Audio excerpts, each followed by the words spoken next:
Hello dear students, कैसे हैं आप सब। आशा है आप सभी बहुत अच्छे होंगे। तो आइए बच्चों शुरू करते हैं हमारा नेक्स्ट चैप्टर जो कि है चैप्टर नंबर 6 जिसका नाम है फोटोशॉप सीसी की अधिक जानकारी यानी कि मोर ऑन फोटोशॉप सीसी। तो बच्चों सबसे पहले हमारा सीखने का उद्देश्य क्या है इस पार्ट में, तो हम सीखेंगे फोटोशॉप में layers, retouching tools, shape tools, Photoshop में पेंटिंग टूल्स, ड्रॉइंग टूल्स और नेविगेशन टूल्स। ठीक है, पिछले अध्याय में आपने फोटोशॉप सीसी की मूल अवधारणा सीखी है। इसमें आपने किसी छवि के स्वरूप और अनुभव को संपादित करने और बेहतर बनाने के लिए विभिन्न टूल्स का उपयोग किया है। इस अध्याय में आप फोटोशॉप सीसी की कुछ अन्य विशेषताओं और टूल्स के बारे में सीखेंगे। ठीक है बच्चों, तो सबसे पहले सीखते हैं लेयर्स इन फोटोशॉप के बारे में, यानी कि फोटोशॉप में लेयर्स। फोटोशॉप आपको लेयर्स की मदद से एक फाइल बनाने के लिए कई तत्वों को संयोजित करने की सुविधा प्रदान करता है, यानी कि आप बहुत सारी लेयर्स ऐड कर सकते हैं। ठीक है, एक लेयर को एक पूर्ण छवि बनाने के लिए दूसरों के ऊपर एक खड़ी छवि के रूप में परिभाषित किया जाता है। ठीक है, और जब आप फोटोशॉप में एक फाइल खोलते हैं तो डिफॉल्ट रूप से पहली लेयर सफेद रंग की पृष्ठभूमि वाली होती है या संरक्षित होती है, जिसका अर्थ है कि आप इस लेयर के स्टैकिंग ऑर्डर, ब्लेंडिंग मोड या अपारदर्शिता को नहीं बदल सकते। हालांकि आप इस लेयर को एक नियमित लेयर में परिवर्तित कर सकते हैं। लॉक आइकन पर डबल क्लिक करके इसमें बदलाव किया जा सकता है। ठीक है स्टूडेंट्स, फिर फोटोशॉप में आप प्रत्येक लेयर का स्वतंत्र रूप से काम कर सकते हैं और वांछित प्रभाव पैदा कर सकते हैं। आप स्टैकिंग क्रम भी बदल सकते हैं और एक छवि यानी कि इमेज में काम करते समय लेयर्स को उसमें जोड़ सकते हैं। फिल्टर लगाने के लिए इसके ऊपर एक नई लेयर का उपयोग करना उचित है और स्टैकिंग टूल द्वारा यदि आप प्रभाव से नाखुश हैं तो आप मूल छवि यानी कि जो मेन इमेज है उसमें कोई बदलाव किए बिना लेयर को आसानी से हटा सकते हैं। ठीक है, सभी लेयर पर पैनल में दिखाई देती है। फिर एक नई लेयर बनाना, तो जब आपको नई लेयर बनानी होती है तो कैसे बनाते हैं बच्चों, तो एक नई लेयर बनाने के लिए निम्न स्टेप्स का आपको पालन करना है। स्टेप नंबर 1 है कि एप्लीकेशन बार में लेयर मेन्यू पर क्लिक करना है और एक ड्रॉप डाउन मेन्यू दिखाई देता है। ड्रॉप डाउन मेन्यू में न्यू विकल्प चुने, एक सब मेन्यू दिखाई देता है। ठीक है, सब मेन्यू से लेयर विकल्प चुने और न्यू लेयर डायलॉग बॉक्स प्रकट होता है। नेम बॉक्स में लेयर के लिए एक नाम टाइप करें और उसके बाद ओके बटन पर क्लिक करें। तो बच्चे यहाँ पर आपको ये इस तरह का ड्रॉप डाउन बॉक्स दिखाई देगा जिसमें बहुत सारी डायमेंशंस है और आप लेयर का नेम सेट कर सकते हैं। नई लेयर पैनल में बैकग्राउंड लेयर के ऊपर दिखाई देती है। इन्हें पहले से ही लेयर 1 और लेयर 2 का नाम दिया गया है। ठीक है, तो जो ऑलरेडी वहां पर इमेज सेव्ड है उसके ऊपर न्यू लेयर आती है बच्चों। तो देखिए यहाँ पर लेयर पैनल आपको निम्न की अनुमति देता है। क्या क्या करने की अनुमति देता है बच्चों, लेयर के नाम के आगे आइकन पर क्लिक करें। ठीक है, यह लेयर की दृश्यता को चालू और बंद करने की अनुमति देता है। ठीक है, अगर आपको लेयर मूव करनी है तो मूव कर सकते हैं, नहीं तो ऑफ भी कर सकते हैं। यदि आपको आई आइकन देखते हैं तो इसका मतलब है कि लेयर दृश्यता चालू है, यानी कि आपको लेयर्स दोनों दिखाई दे रही हैं। आई पर फिर क्लिक करने से लेयर दृश्यता बंद हो जाती है, आपको वो लेयर दिखाई नहीं देती है। फिर लेयर पर डबल क्लिक करके लेयर का नाम बदल सकते हैं अगर आपको नेम चेंज करना हो। ठीक है, लेयर्स पैनल में नई स्थिति पर क्लिक करके और लेयर के ऊपर नीचे ड्रैग करके लेयर का क्रम बदल सकते हैं। ठीक है, या तो आप लेयर 1 को नीचे कर सकते हैं, लेयर 2 को ऊपर करिए, लेयर 2 को नीचे कर सकते हैं और लेयर 1 को ऊपर कर सकते हैं। एक लेयर बनाने के लिए लेयर्स पैनल में नीचे create a new layer button पर क्लिक करके नई लेयर बनाई जा सकती है। ठीक है, फिर लेयर के नाम पर राइट क्लिक करके और डुप्लीकेट लेयर विकल्प का चयन करके एक डुप्लीकेट लेयर डायलॉग बॉक्स प्रकट होता है। डिफॉल्ट रूप से नई लेयर का नाम टाइप करें और यह कॉपी की गई नई लेयर का नाम होता है। लेयर का नाम कॉपी की गई लेयर से जुड़ा होता है। ठीक है, फिर आता है बच्चे लेयर साइज बटन पर क्लिक करके लेयर में स्टाइल जोड़ी जा सकती है। स्टाइल ऐड करनी है तो आप स्टाइल जोड़ सकते हैं। उसके बाद पिक्सल लेयर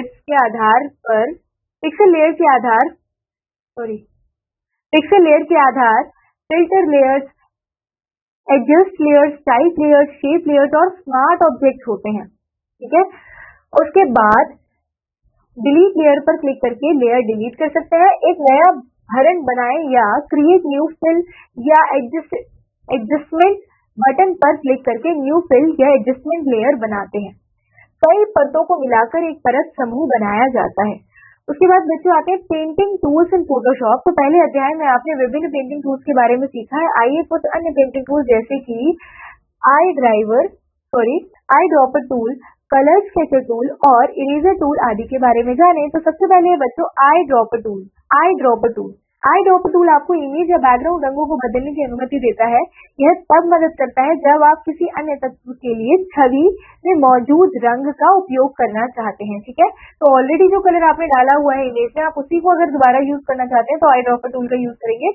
फिर 3D material eye dropper tool. तो 3D material eye dropper tool भी आई ड्रॉपर टूल की तरह से काम करता है। ठीक है, केवल अंतर यह है कि आई ड्रॉपर टूल 2D छवियों यानी कि इमेजेस से रंग उठाता है और 3D material eye dropper tool यानी कि 3D मॉडल ऑब्जेक्ट से मटेरियल या पैटर्न बनावट को उठाता है। ठीक है, क्यूब एक बनावट है जिसे आप उसी बनावट के कोने में कॉपी कर सकते हैं।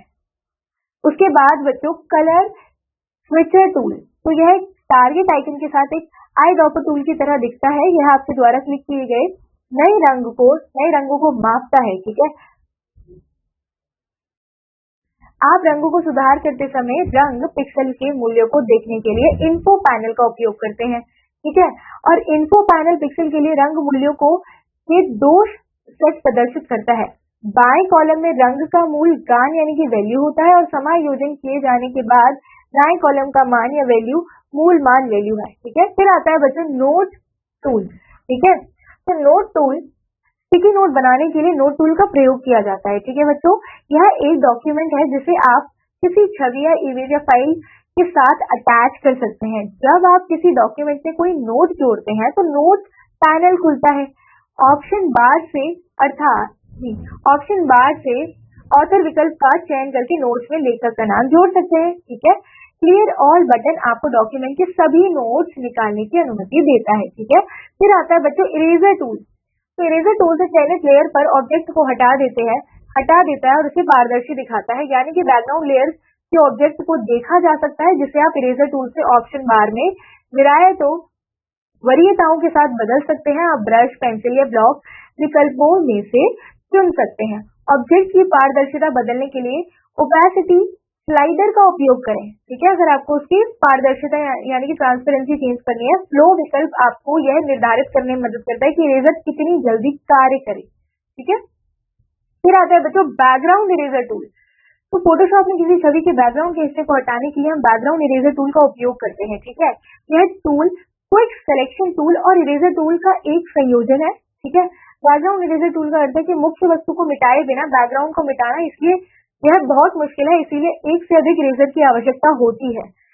यह ब्रश से कई केंद्र में रंग का नमूना लेता है और जब आप टूल को अपनी छवि के चारों ओर खींचते हैं तो समान रंग के पिक्सल को हटा देता है। ठीक है, फिर आता है बच्चों magic eraser tool. Magic eraser tool paint bucket tool के विपरीत काम करता है। इसका उपयोग सभी समान रंगीन पेंसिल को मिटाने और पारदर्शी बनाने के लिए किया जाता है।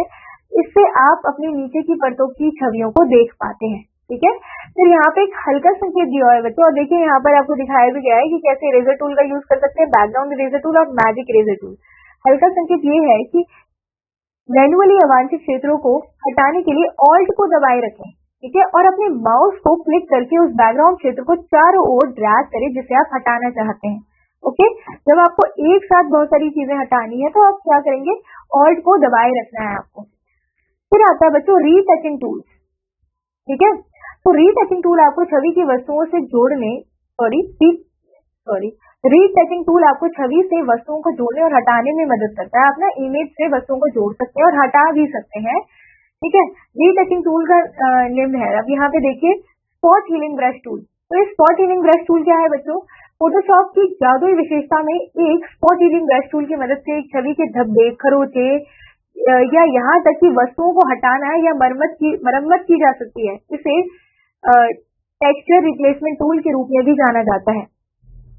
ठीक है, यह एक छवि यानी कि इमेज के एक क्षेत्र को गलत या खराब टेक्सचर को एक ही छवि के अच्छी या सही बनावट के साथ जोड़ता है। जैसे कि बच्चों यहाँ पर आप देख सकते हैं, यहाँ पर हमने जब क्लिक किया तो इसका टेक्सचर चेंज हो गया है इस इमेज में, राइट। फिर आता है हीलिंग ब्रश टूल। तो हीलिंग ब्रश टूल क्या होता है बच्चों, हीलिंग ब्रश टूल आपको एक छवि से क्षेत्रों को क्लीन करने और लक्ष्य क्षेत्रों के साथ सैंपल क्षेत्र से पिक्सल को मिलाने में मदद करता है। यह यूजर को मिश्रण करने के लिए विशेष स्रोत चुनने की अनुमति देता है। तो बच्चों हीलिंग रेशियो से आप देख सकते हैं कि कितना ज्यादा चेंजेस आ गए इमेजेस में, राइट। उसके बाद टेक्स्ट टूल क्या होता है? यह टूल आपको अपनी छवि या फोटो से बड़ी वस्तुओं को बदलने में मदद करता है, ठीक है। यदि आपके पास एक सैंपल क्षेत्र या सोर्स क्षेत्र है तो इस टूल का उपयोग करना काफी आसान है, ठीक है। तो आप किसी भी सिलेक्शन टूल का उपयोग करके चयन कर सकते हैं और फिर उस चयन को बदलने के लिए टेक्स्ट टूल का उपयोग कर सकते हैं। तो बच्चों आप देख सकते हैं टेक्स्ट टूल से, तो हमने क्या किया, यहाँ पे जो वर्ड है इसको कॉपी किया और वापस यहाँ पर इसे पेस्ट कर दिया है ना, यही हुआ है ना। तो बच्चे यहाँ पर हमने इस वर्ड को कॉपी किया है, ठीक है, सेलेक्ट किया है और फिर यहाँ पे पेस्ट कर दिया है। तो हम टेक्स्ट टूल की मदद से ऐसा कर सकते हैं। फिर आता है कंटेंट अवेयर मूव टूल, ठीक है।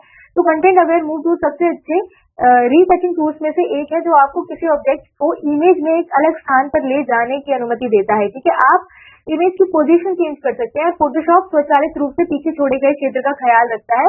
यह इमेज में ऑब्जेक्ट को डुप्लीकेट या एक्सपैंड, रोटेट और कॉन्ट्रास्ट करने में भी मदद करता है, ठीक है बच्चों। तो जैसे कि आप देख सकते हैं कि सेम इमेज यहाँ पर हमने क्या कर दिया, कॉपी कर दिया और यही इमेज वापस यहाँ पर कॉपी हुई है, ठीक है।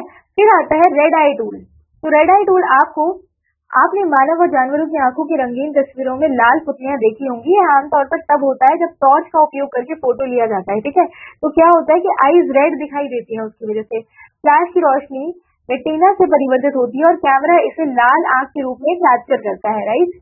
देखिए फोटोशॉप में रेड आई टूल हमारी लाल आंख को हटाने की अनुमति देता है। तो ये हमारी रेड आई को हटाता है और हमारा जो आई का एक्चुअल कलर है उससे रिप्लेस कर देता है, ठीक है। फिर आता है क्लोन स्टैम्प टूल। तो क्लोन स्टैम्प टूल एक क्षेत्र से पिक्सल की कॉपी बनाने और विभिन्न ब्रशों का उपयोग करके उसे दूसरे क्षेत्र या छवि इमेज पर दोहराने में मदद करता है। आप कॉपी कर सकते हैं, उसी के उसे रिपीट कर सकते हैं, दोहराने में मदद करता है। इस टूल का प्रत्येक स्ट्रोक छवि यानी इमेज में नमूना बिंदु को डुप्लीकेट बनाता है, ठीक है। फिर आता है बच्चों पैटर्न स्टैम्प टूल। तो pattern stamp tool clone stamp से अलग है। यह आपको एक पैटर्न बनाने में मदद करता है। कस्टमाइज पैटर्न को पैटर्न पैनल का उपयोग करके सेव और लोड किया जा सकता है। तो पैटर्न स्टैम्प टूल और पैटर्न बकेट टूल के विकल्प बार में दिखाई देता है, ठीक है। फिर आता है बच्चों ब्लर, शार्पन और स्मर्ज टूल, ठीक है। तो ब्लर टूल छवि इमेज को धुंधला बनाता है और छवि यानी कि इमेज के पिक्सल को नरम करता है। यह इमेज में मुख्य वस्तु को उजागर करने में मदद करता है और जो अननेसेसरी चीजें उन्हें ब्लर करने में हेल्प करता है। फिर आता है बच्चों शार्पन टूल किनारों पर पिक्सल के कॉन्ट्रास्ट को बढ़ाता है जिससे छवि यानी इमेज पर ध्यान केंद्रित होता है। स्मर्ज टूल कैनवस के चारों ओर पिक्सल को धक्का देता है जिससे ऐसा लगता है कि आपने पेंट से गीली उंगली से कैनवस पर ड्रैग किया है, ओके। फिर आता है बच्चों dot, burn and sponge tool. कौन कौन से टूल है देखिए, dot, burn and sponge tool. तो डॉट टूल तस्वीरों से एक्सपोजर या फिर ब्राइटनेस को बढ़ाता है, ठीक है। डॉट से ब्राइटनेस बढ़ती है इमेज में या छाया में छिपे फोकस को हल्का करने के लिए उपयोग किया जाता है। आप इसे सूक्ष्म यानी कि हाईलाइट भी लागू कर सकते हैं जो विषय को पृष्ठभूमि से बाहर खड़ा करते हैं। फिर आता है बच्चों burn tool. Burn tool pixel को काला कर देता है। इस टूल का उपयोग करके आप दिन के उजाले में ली गई फोटो के कुछ क्षेत्रों में छाया को गहरा करके अधिक कॉन्ट्रास्ट बना सकते हैं, ठीक है। अक्सर सफेद टेक्स्ट पर डार्क शेडो देने के लिए बर्न का उपयोग किया जाता है, ठीक है। अगर एरिया को डार्क करना होता है तो हम बर्न टूल का उपयोग करते हैं, जबकि डॉट टूल का उपयोग छायादार चेहरों को हल्का करने के लिए किया जाता है यानी कि ब्राइटनेस डालने के लिए किया जाता है। फिर आता है बच्चों स्पंज टूल।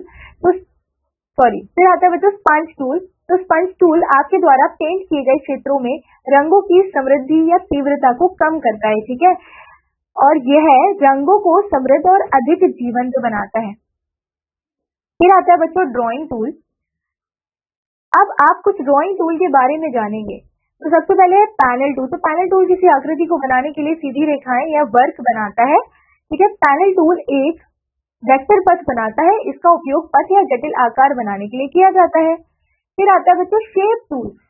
शेप टूल भी फोटोशॉप वेक्टर तकनीक का उपयोग करते हैं। टूल पैनल में रेक्टेंगल टूल पर क्लिक करें और आपको polygon tool, rectangle tool, circle, rectangle tool और ellipse tool, line tool, custom shape tool जैसे विभिन्न आकार दिखाई देंगे। इन टूल्स का चयन करके आप उन्हें नियमित पथ के रूप में और एक शेप कर्सर के रूप में उपयोग करते हैं। ठीक है, फिर आता है बच्चों कस्टम शेप। किसी छवि में ऑब्जेक्ट जोड़ने का सबसे आसान तरीका फोटोशॉप में कस्टम शेप्स का उपयोग करना है, जैसे संगीत नोट्स, दिल और फूल आदि जोड़ना। ठीक है, फिर आता है बच्चों नेविगेशन टूल। तो फोटोशॉप आपको नेविगेशन टूल का उपयोग करके एक छवि से दृश्य संशोधित करने की अनुमति देता है। आइए इनके बारे में जाने। तो फिर उसमें आता है नेविगेशन टूल में सबसे पहले हैंड टूल, फिर आता है रोटेट व्यू टूल, उसके बाद जूम टूल। ठीक है, तो हैंड टूल आपको कैनवस पर छवि को स्क्रॉल करने की अनुमति देता है। स्पेस बार को दबाए रखने या टूल पैनल में हैंड टूल पर डबल क्लिक करके समान परिणाम प्राप्त होता है। यह तब उपयोगी होता है जब छवि को जूम करते हैं या सही फ्रेम के लिए लैसो टूल पर काम करते हैं। ठीक है स्टूडेंट्स, तो रोटेट व्यू टूल क्या है कि रोटेट व्यू टूल एक कीबोर्ड शॉर्टकट आर है। यह छवि के साथ पूरे कैनवस को घुमाता है और छवि यानी कि इमेज के केंद्र में एक कंपास दिखाई देता है। जैसे ही आप रोटेट व्यू पर क्लिक करते हैं, mouse pointer rotate view icon में बदल जाता है। ठीक है, आप कैनवस को क्लॉकवाइज या एंटी क्लॉकवाइज घुमाने के लिए क्लिक और ड्रैग कर सकते हैं। यह कंपास के शीर्ष पर एक लाल मार्कर सर्कल के रूप में इंगित होता है। फिर आता है बच्चों जूम टूल। जूम टूल आपकी छवि को नजदीकी दृश्य प्राप्त करने के लिए कुछ क्षेत्रों में जूम करने की अनुमति देता है और कीबोर्ड शॉर्टकट का उपयोग करने के लिए कंट्रोल दबाए रखें। जूम इन करने के लिए दबाएं और जूम आउट करने के लिए कंट्रोल और माइनस दबाएं। ठीक है, और जूम इन करने के लिए कंट्रोल प्लस दबाना है। बच्चों तो यहाँ पर ये पार्ट समाप्त होता है। आइए इस पार्ट में कुछ बिंदुओं को देखते हैं कि एक लेयर को एक पूर्ण छवि बनाने के लिए एक इमेज के रूप में परिभाषित किया जाता है और फोटोशॉप विभिन्न पेंटिंग टूल प्रदान करता है, जैसे कि eye dropper tool, 3D material eye dropper tool, फिर आता है कलर सैम्पलर टूल आदि। ठीक है स्टूडेंट्स, तो यहाँ पर ये पार्ट समाप्त होता है। आशा है आप सभी को ये पार्ट पढ़कर बहुत अच्छा लगा होगा। हम मिलते हैं अगले पार्ट में अगले वीडियो के साथ स्टूडेंट्स। तब तक you have to keep revising, keep learning. Thank you and all the very best. Okay.